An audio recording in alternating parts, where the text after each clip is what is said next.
What are some of the hidden money leaks that businesses face? Some of the most common ways small businesses unknowingly bleed money. We start businesses by instinct without structure, and we just continue down that habit because it's a volume game.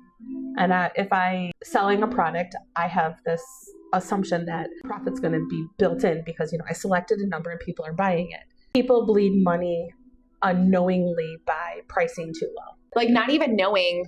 For example, I was telling you, for example, we have one client that is honestly our lowest paying client. But then when we did a time analysis, which our time has a dollar amount to it because we have to pay our team members. We have to, there's so many systems that we have to pay for every single month. And so it goes into profitability, but our lowest paying client is where we were spending most of our time. People price too low because they don't understand their cost of delivery.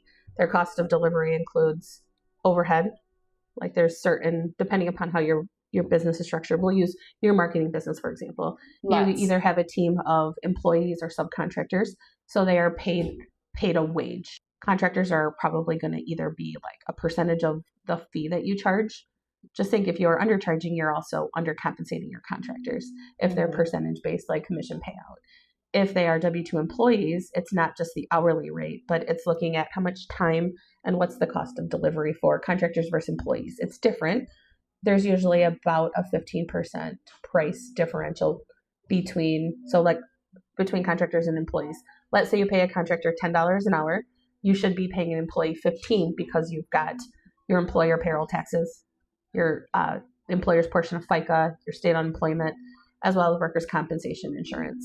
Not understanding the use of delivery for retirement benefits, health insurance if your firm offers that for employees, as well as software cost, and then factoring, just the general overhead. It's important to look at knowing what your actual costs are and not depending upon, QuickBooks auto add rules.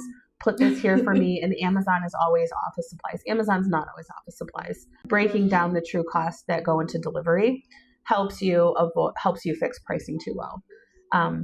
There's a huge category that business owners miss, which is called cost of goods sold, which is that direct delivery cost that I was just talking about. Depending upon how you're structured, it's different by each industry, but knowing direct, indirect cost, and then overhead, and knowing what your profit margins are. There's a couple of profit margin points that you should focus on. If you don't know your gross profit margin, look it up, ChatGPT it, learn it, call me. Because that's something you can help with. Yes. Is figuring out what your service even costs. Yep.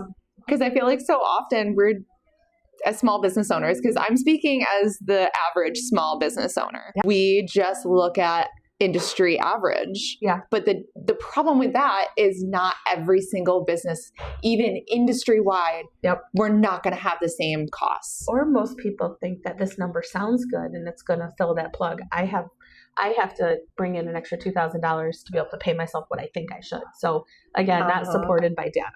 Some other examples are overpricing or hiring too early, not giving clear instructions when you hire someone. Having a system in place to train them. Understanding their capacity and utilization. Like if I hire someone for a 40-hour-a-week job, if I'm assuming 80% of their time is going to be billable and I'm not billing that out, then I'm creating extra cost that's eating into my margin. Software tools and scope creep. I encourage everyone to look at their QuickBooks for the last 6 months. And there's a function where you can look at all of the detail and you can total everything by vendor for a date range. And it's a really eye-opening way of saying, where am I spending money that I forgot that was put on autopay? So yes, canceling those automated subscriptions. Okay, I have a little hack that I started in 2020. I don't know the ethics on this, but I occasionally will just cancel out my debit cards, my bank cards, just completely close them. Yeah. Because there are certain automated. You'll get reminders that say that your card is, your payment has failed. And it's a good way for you to catch those things that you've forgotten about.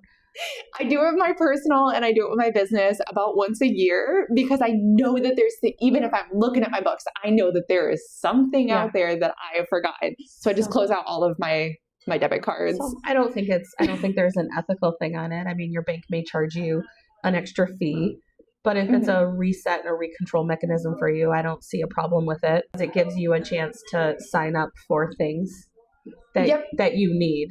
And we cancel out the ones that would pop up and it's like, oh wait, I don't need that. I don't even remember that. It gives me an opportunity to then close it out and then only apply the new debit card to the ones we actually want to keep.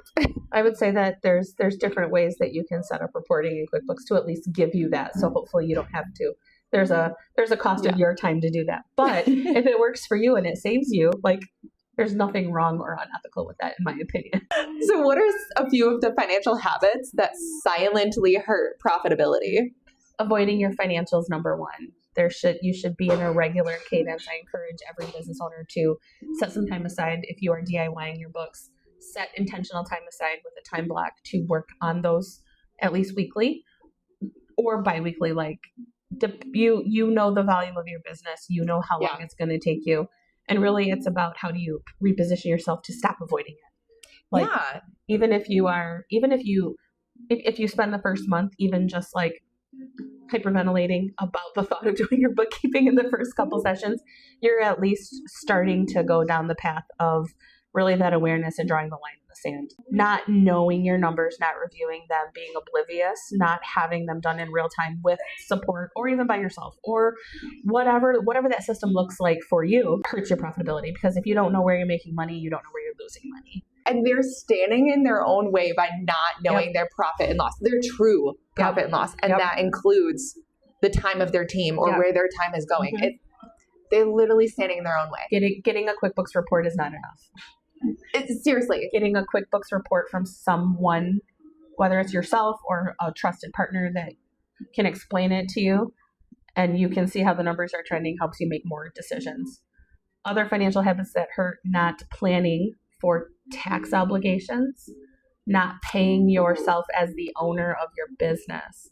I understand that there's a point in time where you're not making enough, but if you understand your delivery cost and you factor that paying yourself is important, guess what?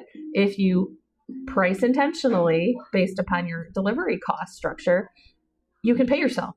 And most people won't resent what they're doing when they're getting compensation. We also need to stop making decisions based upon our bank balance. Ooh.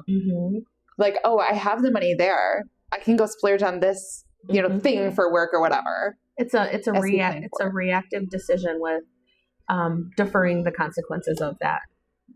Yeah. Like, I've got $30,000 in my bank account, but I know I have to run payroll, but I'm entitled and I can do what I need to without those consequences today, but I'll deal with the payroll tomorrow and I'll go get a Stripe quick payday loan to make payroll.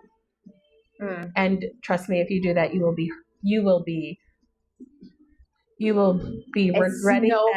regretting that decision, because those MCA loans take 20% of your daily deposits. It's insane. They're very expensive. People just let expenses just happen.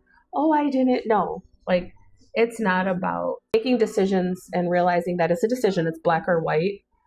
They don't make the decision because they are needing to deal with the recovery of many bad decisions that they made.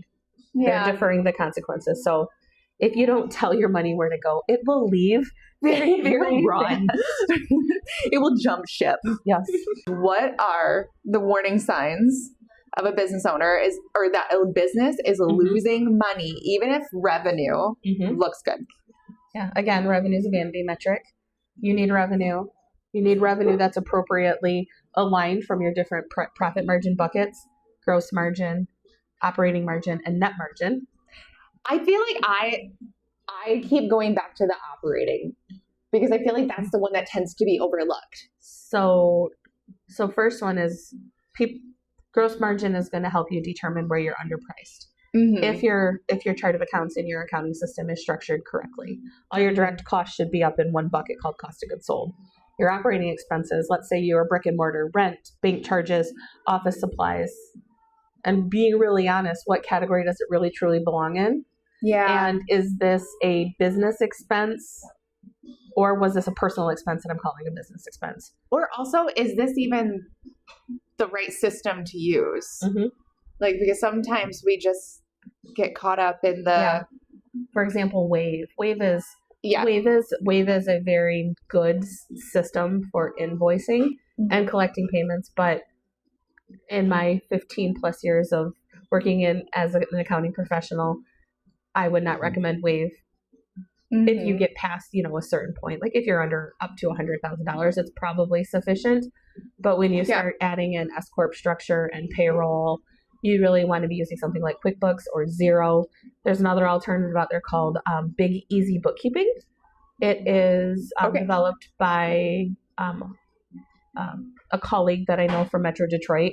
Okay. It's a fraction of the cost. It's Google Sheet based, but it does have a ledger function. It's pretty cool. It's a nice gap, and there's a lot of AI tools out there. I know this kind of is a little bit different about warning signs, but when revenue is even strong. But AI is a threat to bookkeepers who are transactional delivery. Have a transactional delivery. Yeah, where they don't do like the other half manual like you guys do. Manual transaction in versus like, hey, here's the output, here's what they mean. It's like insights and advisory and the visibility about what your numbers mean. Yeah. So those AI tools are great, but you will heavily regret your decision to select QuickBooks and just depend upon auto add rules or QuickBooks AI. So warning signs when revenue is strong, you always feel like cash is tight. You're either overspending, you're not charging enough. Yeah, where it feels like you're constantly working and you're like, I should be making more. I shouldn't be struggling this much.